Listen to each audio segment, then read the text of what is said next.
Zeus é o senhor da justiça, Zeus é o senhor, claro que é o senhor dos raios, como todas as energias desse ano de 2025, mas oficialmente os raios e a justiça de Zeus ficam um pouco nas sombras, perto de onde Zeus acaba sendo mais famoso, apesar de ser um cara de justiça, um cara que é o rei, o cara que é a palavra final, o cara que é o grande, o megalo, o gigante, o maior de todos, assim.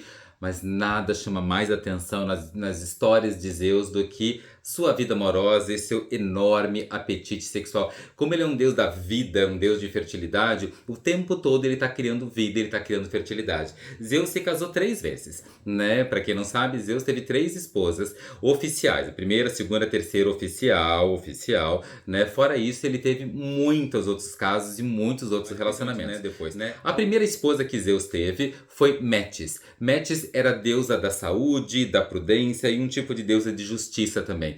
E Metis tinha uma capacidade muito grande. Na verdade, Temis era a segunda deusa dele de justiça, com quem ele aprendeu umas coisas. Mas a Metis, como era uma deusa de saúde, de prudência, ela conseguia se transformar um pouquinho e mudar de forma. E como ela mudava de forma, ele aprendeu muito sobre essa capacidade de mudar de forma. Ele virava uma águia também com ela. E é uma deusa dos sonhos, de profundidade, de prudência, de saúde. E com a Metis, uma vez ele fez um desafio para ela, né? Duvido que você consiga ficar pequena. Ela estava numa discussão, numa briga, num conflito com ele.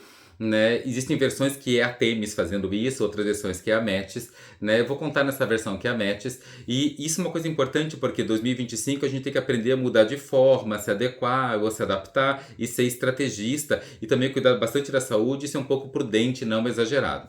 A Metis então conseguiu ficar grande, conseguiu ficar pequena, e ele disse: eu quero ver você ficar bem pequenininha. Ela estava cheia de opiniões sobre ele, dizendo que coisa ele estava fazendo de errado, ele não estava gostando disso. E aí ele desafiou ela a ficar pequenininha. Quando ela ficou bem pequenininha, ele engoliu a Metis.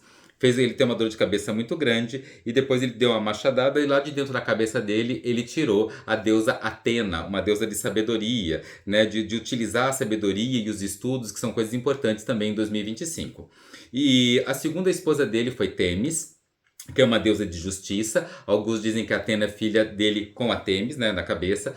Mas com a deusa da justiça ele também teve 3 filhas, que são as Moiras, né, as deusas do destino. Né? Respeitar o destino. Tem algumas coisas que é destino, vai acontecer, é predestinado. Tem alguns anos que a gente tem mais livre-arbítrio. Anos de Mercúrio a gente tem mais livre-arbítrio. Anos de Júpiter, anos de Zeus, a gente tem menos livre-arbítrio. A gente vive mais eventos que tem a ver com o nosso destino. E que a gente está de pés e mãos atadas, que não tem como fazer diferente. Então esse ano tem uma força de destino muito grande.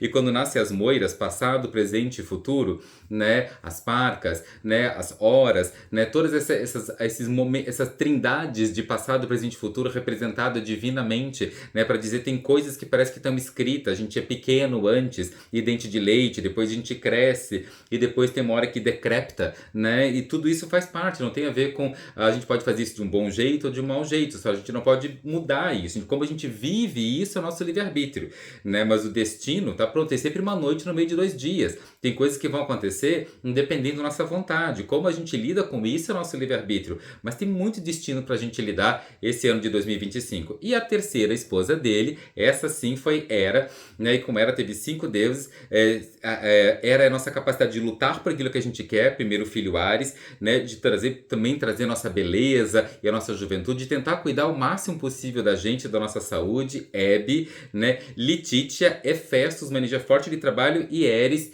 que é vencer as discórdias e lidar com os conflitos, né? Mantendo a saúde e a prudência, que era a primeira esposa de Zeus. Mas Zeus teve muitas e muitas e muitas esposas, seduzia muitas mortais, né? Com a Maia, ele teve o Hermes, o Mercúrio, né? Às vezes virou um cisne para namorar com a Leda. E aí ele teve o Sol e a Lua, Apolo e Diana, né, Ártemis e a própria energia do Sol, né. Também ele teve uma vez que ele virou ele virou um touro com a princesa Europa para poder, né, levar ela lá para a ilha de Creta, namorar, mãe do Minos, tudo, né. Então ele virou várias coisas diferentes. Tem uma história do rei Acrísio de Argos, né? Ele era o pai de Danae.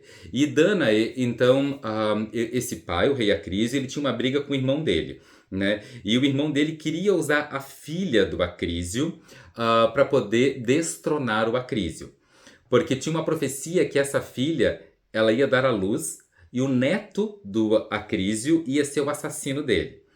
Então, para que isso não acontecesse, o rei Acrísio trancou a própria filha no alto da torre de um castelo, impedindo tudo e todos de chegarem até lá, né? Mas Zeus, né, que ninguém impede ele de chegar em mulher nenhuma, e ele também teve os namorados, além das namoradas, Zeus virou uma chuva de ouro, uma chuva dourada, e essa chuva dourada entrou pelas frestas da janela, né, e foi lá na Danae e engravidou ela. E ela teve esse filho, que é Perseu. Quando o rei Acrísio descobriu que a filha teve o neto dele, ele pega a filha e o neto e taca, né, na água, no mar e tudo. E eles foram à deriva, foram nadando, foram boiando, foram lá enrolados nos troncos, numas canoas e chegaram lá na ilha de Céfiros. E lá o rei Polidectes né, acolheu eles, mas o tempo todo esse rei queria casar com a Danae. O filho da Danae, o Perseu, foi nas aventuras dele, conseguiu todas as armas dos deuses, matou a Medusa, salvou a Andrômeda, teve muitas aventuras, pegou a cabeça da Medusa, foi lá, matou o rei que estava o tempo todo enchendo o saco da mãe dele e salvou a mãe dele, né? E cumpriu o destino dele. E mais tarde, numa competição com um disco, ele sem querer mata o Acrísio, que era o vô dele. Então ele nem mata o Acrísio, que é o vô dele, com uma intenção de matar. Foi sem querer. Mas aqui também uma outra história que diz o destino acaba sendo cumprido. Falar de Zeus é falar de muito desejo sexual. O ano de Júpiter é um ano de muito tesão, né, de muita vontade, muito prazer. E tem que tomar um pouquinho de cuidado, manter-se sóbrio, com a cabeça fora d'água desses desejos, desses impulsos, para você poder lidar da melhor forma com isso, para não criar mais confusão e não acabar puxando o próprio tapete, né? A ideia é tem prazer, tem deleite, tem orgasmo esse ano, mas precisa ser olhado com atenção para não se deixar levar por isso, para não criar confusão com isso, certo? E para não se deixar subir a cabeça, né, demais, assim, né? Faça uso dos seus instintos, não seja usado por eles, assim, conviva com seus destinos, com seus instintos, mas saiba, tem um destino para ser vivido, cumpra a sua missão, cumpra a sua vocação, cumpra o seu propósito.